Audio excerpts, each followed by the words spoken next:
Welcome to the Personalized Immunotherapy Research Lab or PEARL YouTube channel. I'm Stephen Vensko from the Vincent Lab at the University of North Carolina at Chapel Hill, and I'll be your guide today. In this video, we're walking through how to install RAFT, which is short for Reproducible Analyses Framework and Tools. Most of you are probably here to get up and running with Lens, but this installation guide also applies to other RAFT-supported workflows. Also, users that prefer written instructions can find them under the installation page at useraft.io. We'll go over 3 topics: system-level prerequisites, downloading RAFT, and setting up a RAFT instance. Let's start with the prerequisites. You'll need a Linux-based environment with the following tools installed. Note that Obtainer was formerly known as Singularity, and some Linux repositories may still refer to Obtainer as Singularity. Perhaps even more importantly, in some cases that Singularity package might point to something completely unrelated, like video game assets. Make sure you're installing the correct version. Even if you plan to use Docker to run RAFT, Obtainer is still required because off-the-shelf workflows require Obtainer to download references. As a quick check, run each of the required tools to ensure they are installed and accessible within your system path. If any of them are missing, install them before continuing. Next up, let's download RAFT. You can download RAFT through either Conda or pip.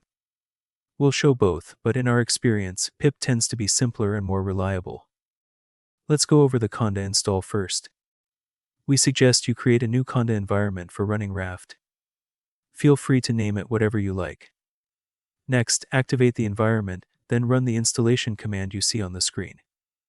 Once installation completes, run raft.py with --help to confirm it's installed. We'll set up RAFT in just a moment, but first here's the pip method. Installing RAFT through pip just requires running the installation command. Note that we highly recommend using the --user option, which will install RAFT into your home directory, under .localsbin, which will avoid permission issues. Finally, run raft.py with --help to make sure it's accessible and ready to use. At this point, RAFT is installed, but we still need to set up a RAFT instance. Setting up a RAFT instance starts with choosing a directory that will serve as the base for all your RAFT work. In our example, we'll create a RAFT directory in the home folder. First, let's change into that directory. Next, we'll run raft.py setup --default.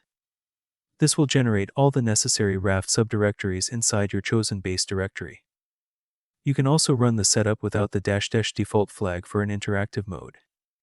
This lets you place different RAFT components like the projects folder in alternate locations, which can be useful if you want to offload large data onto a different drive with more storage.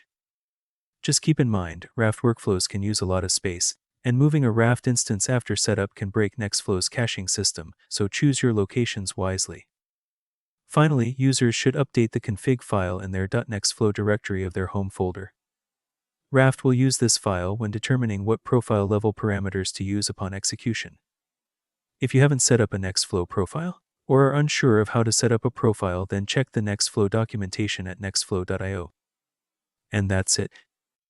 RAFT is installed, your instance is set up, and you're ready to run workflows. In our next video, we'll cover how to run a demonstration workflow through RAFT. Thanks for watching. If you found this helpful, be sure to like, subscribe, and hit the notification bell so you don't miss future videos from PEARL.